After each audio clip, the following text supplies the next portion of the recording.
থেকে 1400 বছর আগে যা উম্মতে মুহাম্মদী গঠন করেছিলেন আল্লাহ রসুল, ঠিক 1400 বছর পরে এসে হিজবুত তৌহিদের ইমাম আবারও খালিদ বিন ওয়ালিদের জন্ম তৈরি করা হিজবুত তৌহিদের ইমামের কাছ থেকে শুনুন। খালিদ বিন ওয়ালিদের জন্ম হচ্ছে হিজবুত তৌহিদের। আবার দেখেন না, হিজবুত তৌহিদকে দেখলে কি মনে হয়?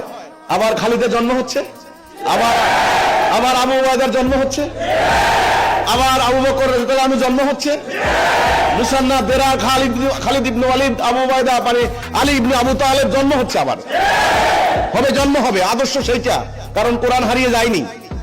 আবার সেই জাতি মরা জাতি জিন্দা হবে হিজবুত তৌহিদের এই আহ্বানে। কাজেই আমি বলছি, আমার বিরুদ্ধে শত্রুতা করে লাভ নেই, প্রোপাগান্ডা অপপ্রচার করে লাভ নেই।